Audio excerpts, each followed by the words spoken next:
We're waiting for him. I'm gonna give you this stuff.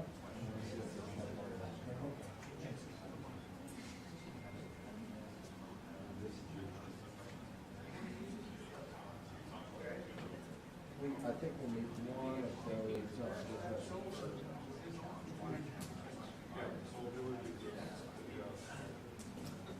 know I have this in my hand for weeks.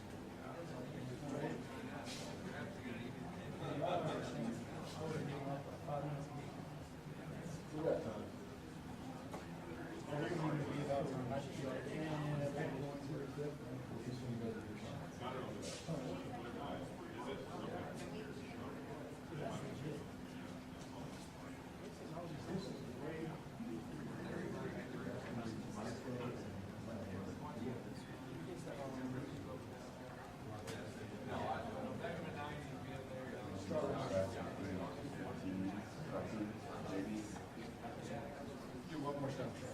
Yeah, one second.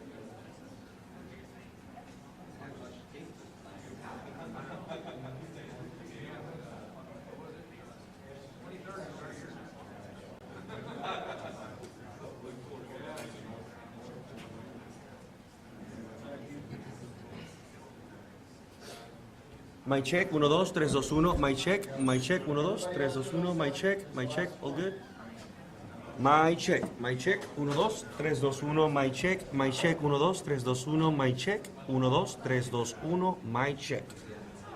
My check, 1, 2, 3, 2, 1. My check, 1, 2. My check, 1, 2, probando.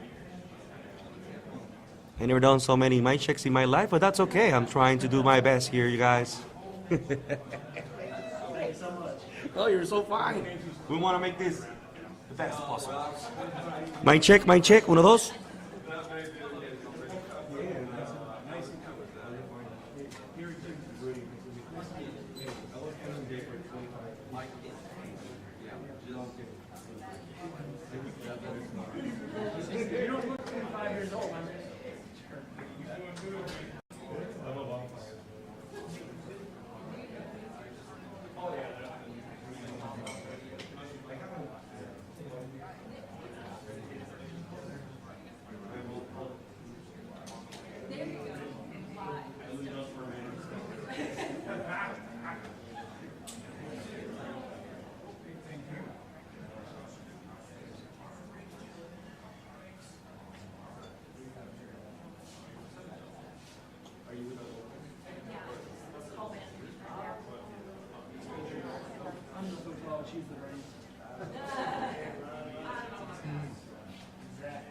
Thank y'all for being here, and also want to thank those who are gathered with us today, including Senator Perry and Representative Drew Darby, Mayor Thompson, Chief Nim Kidd, who are at the table with me.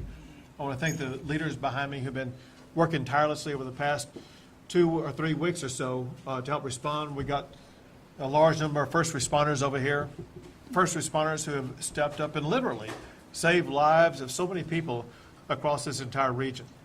I'm here today to provide an update on the recovery process in Tom Green County. Before I go into that, however, I want to make clear that we're not taking our eye off of what's going on in Kerrville at all. We continue the process of recovering bodies, of removing debris, of rebuilding, and the early process of getting people back into homes or to where they were living. I do need to share with you an updated number, 2 updated numbers. The numbers that I have of those who have lost their lives statewide in this flooding episode in the month of July is now 135. Those who have lost their lives in the Kerrville area because of the floods is now 116. And we will continue the search for everybody in every single region that was affected by these devastating floods. And while Kerrville has drawn a lot of attention, and there's reasons for it, I think it's the largest flood in the history of Texas. And more people lost their lives in Kerrville than those who lost their lives in Hurricane Harvey, just to understand the magnitude of it.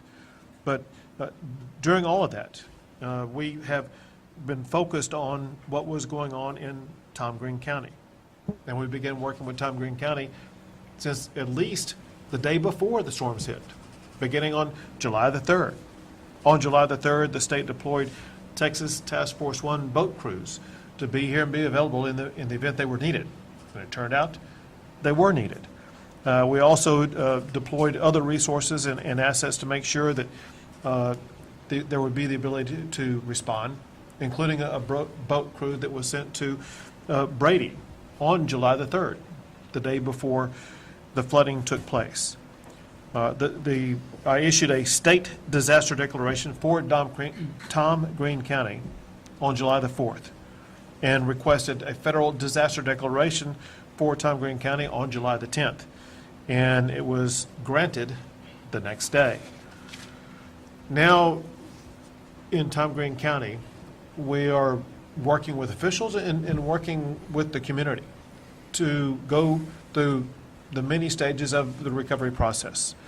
Part of that is helping individuals in the tough challenges they're facing, whether it be mental, emotional, physical, or property or family, whatever the case may be. We have so many agencies at the Disaster Recovery Center right now that are responding to the needs of people in the Tom Green County area. Other needs that are being made at the Disaster Recovery Center are needs concerning individual assistance. That individual assistance is now available because of the major disaster declaration that was granted by the federal government, by President Trump. Also, public assistance is available for Tom Green County to rebuild the roads and other structures that the county and city are responsible for. I mentioned it at the Disaster Recovery Center. We have today, but we'll have for days on end, more than a dozen state agencies available to help address the needs of the people in this community. Another thing that we're doing is gathering information that helped us understand the way the response was undertaken here. And I got to tell you, we've not seen a better response in the state of Texas. And there are articulated reasons for that. One is there was a great deal of collaboration at all levels, from the very first minute all the way until this moment in time. The response by local officials was extraordinary. We actually, in talking to Chief Nim Kidd, we consider the way that Tom Green County, and I say the county, it obviously involves the city, your mayor, every local official at every level. We consider it to be a model for the way that communities need to respond to disasters like this. And we will talk more about that in the upcoming special session. But in talking to the officials about why they responded the way they did, they talked about being trained for events like this months in advance, being organized and then executing on what the game plan was, but also maintaining a sense of compassion for the needs of the people of this community. Most importantly, they prioritized saving lives. In any type of disaster, saving lives is the first and foremost thing that everybody should have. And that's exactly what took place here. I've heard so many stories about so many rescues that have taken place. Rescues that literally saved lives. Had it not been for those rescues, dozens of people in this community would have lost their life. And there are others that may not have lost their life, but they were still rescued, and they are now able to move forward because of the fact they were rescued. I had the chance to visit with local residents, and I wanted their input on what they were seeing and experiencing. And some words always came up, and that is that they said in San Angelo, we're one community. We are neighbor helping neighbor, and we share things with each other. And you get a sense of the moral clarity and values of the people in this region that provide a sense of resilience and continuity for such a great community. One person mentioned this is neighbor helping neighbor. Others have talked about enduring relationships, that it's those relationships that help them get through these challenging times. Going forward, the state is going to remain working with Tom Green County until the recovery is complete. I mentioned a special session. As you know, we have a special session beginning on this coming Monday.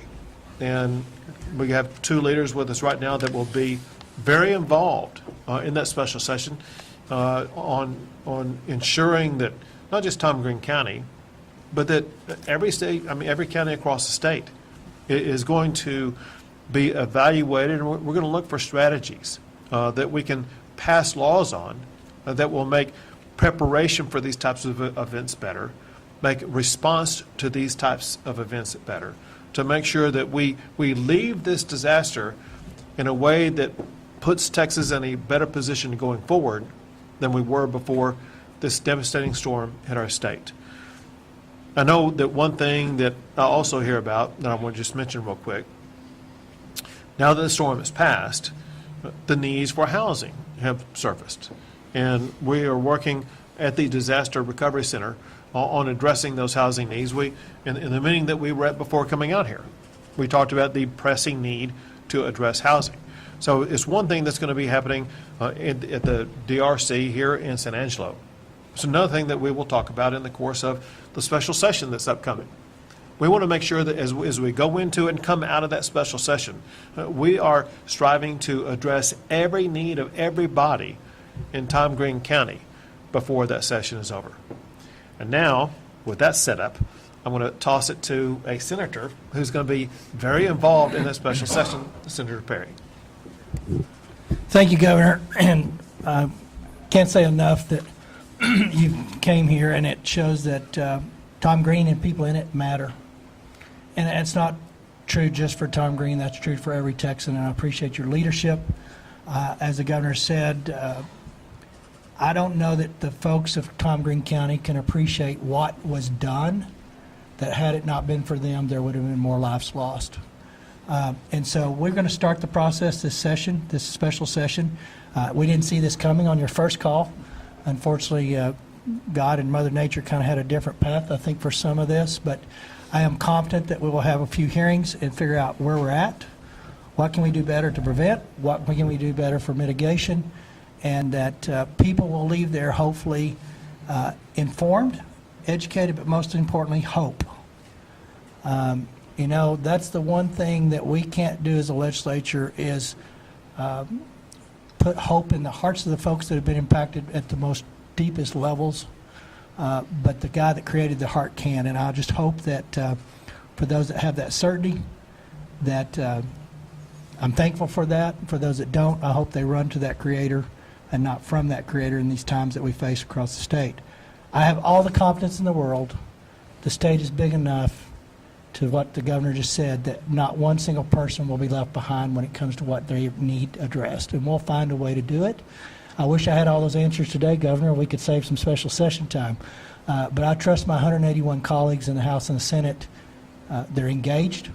This is a serious issue. We've been here before as a state on some level, and we will come out shining as Texas always does. But I can't say enough about the leadership at the local level that we're having a different conversation today, if not for their efforts, Governor. And I look forward to engaging them into that process to make sure other communities can see a success story and what it looks like. But we're ready to go to work. And I thank you for your leadership and setting this up for us so we can have something to work on. There you go. Thank you. Now, Representative Drew Darby.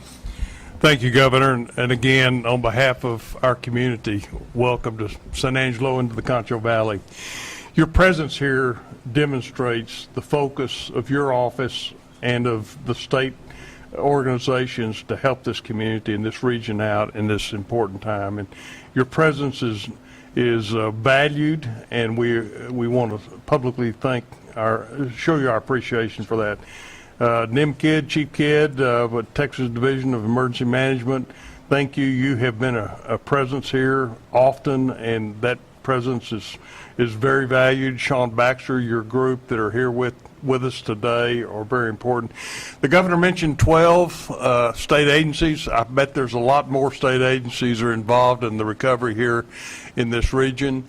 I think the governor's proclamation early on has made a difference. I know you have been working with surrounding counties, whether it be Concho County, I think Coke County just recently. Thank you for that. We've got to remember that it's not only San Angelo and Tom Green County, it's the communities and counties around us that are also impacted, and thank you for that. It is difficult when you see the tragedy that occurred in Kerrville area and the loss of life, and there are folks here in this audience that have loved ones that were impacted by that. Our congressman had two daughters that were there at that time, so this is about, we cannot bring them back. We cannot undo that, but what we can do is learn from it. And I think that is what Senator Perry and I and you, of course, are going to carry into the special session is what can we learn from it? How can we prevent it? There's going to be natural disasters to occur in the future, but how do we prevent this loss of life? And thanks to the men and women behind us and to the first responders for your bravery, for your diligence, for your hard work and dedication to the proposition of saving our community. Thank you for that. And again, thank you all for being here. Thank you very much. Now, Mayor Thompson. First things first, thanks for coming here and seeing us. As a voice of the local people here, I want you to know that from the word go the morning of the 4th, we heard from every one of y'all, all of our first responders. Everybody became a first responder.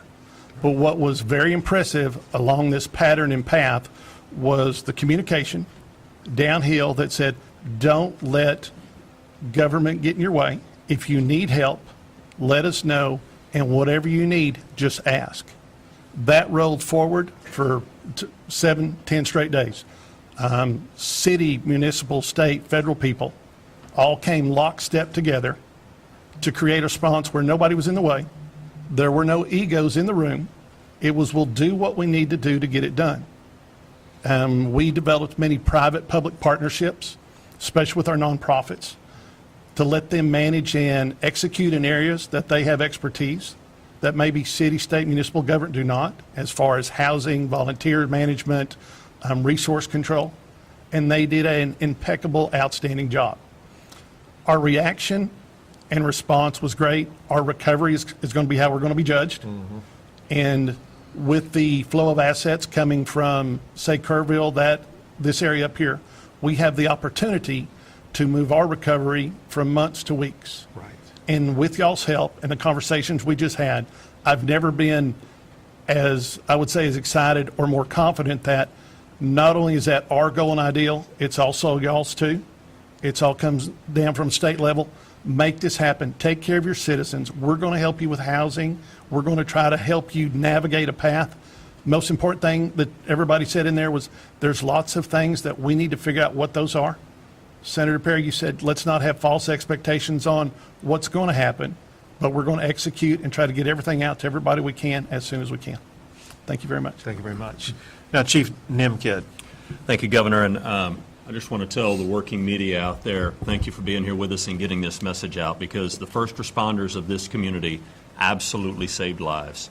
The local leadership, from the mayor, the judge, your emergency management coordinator, police and fire chiefs, sheriff, Texas Department of Public Safety, and the game wardens working together as one organization was an amazing feat.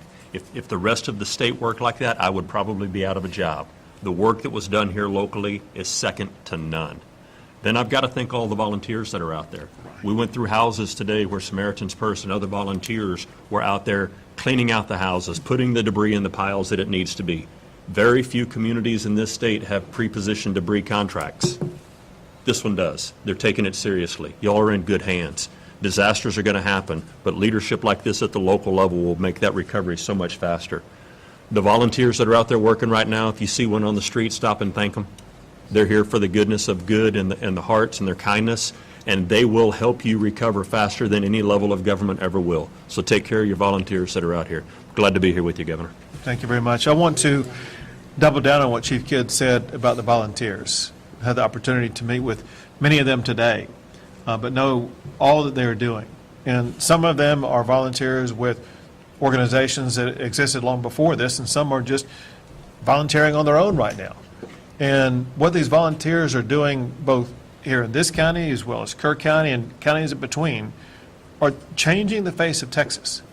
We would not be able to be where we are or make it through the recovery process the way that we are without the volume of volunteers that we have. And I'll add this. I've never seen such generosity from our fellow Texans in supporting their communities, those in need. And I got to tell you, what you are providing in monetary resources to help these individuals in these communities is going to accelerate that rebuilding process. Every donation that's coming in that I'm working on is going to make sure is going to someone who's going to be having a home rebuilt or an RV trailer restored, whatever the case may be. We want people back in their homes as quickly as possible.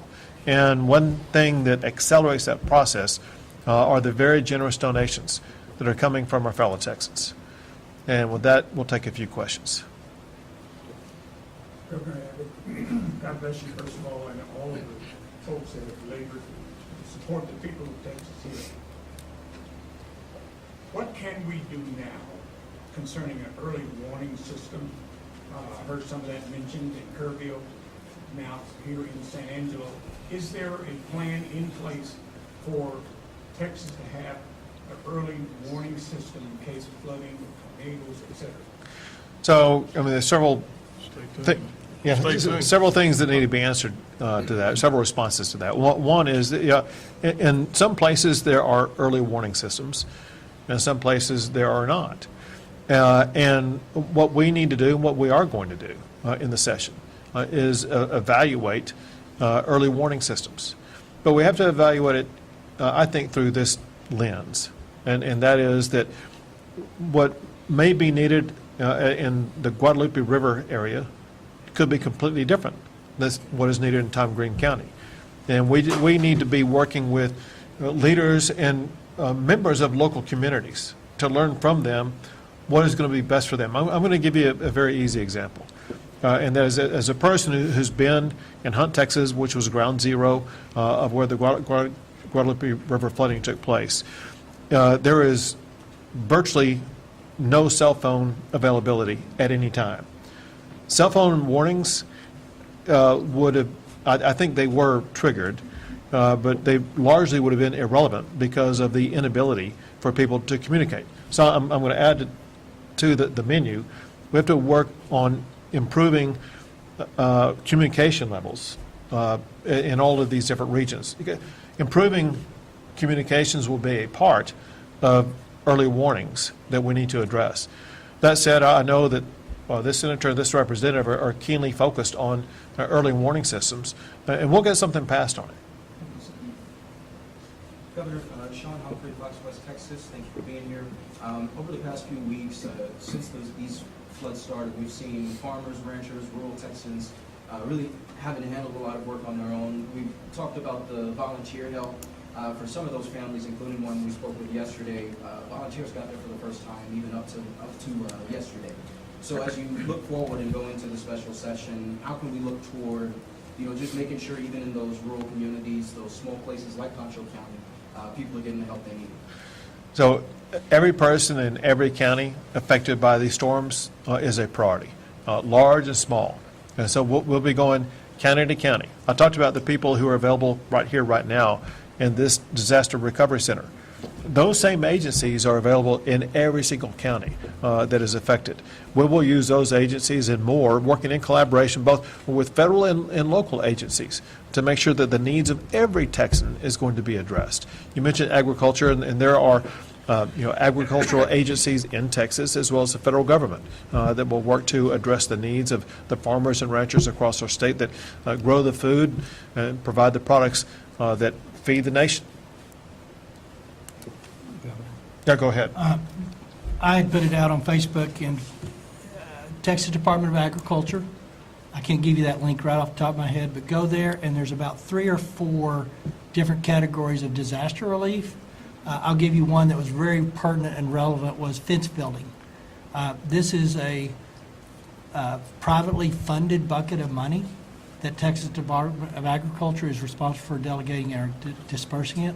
And I think they're very quick about it. But I can tell you, the agriculture community, the sheep, the cattle, these guys in this area, if they've got fences and downs that came through this flood and stuff, but that is a very helpful resource. And people have, I put that out in one day, and I already had 2 people tell me they were having fence building within a few days. So just tag that Department of Agriculture's resource. It's privately funded from private donations, and I don't know what's in there, but I do know that Commissioner Miller, as well as his assistant Dan Hunter, are keenly aware of trying to get those monies out. So for the agriculture perspective, that's something that's pretty clearly immediate help for the most part. Good information. Thank you. Go ahead.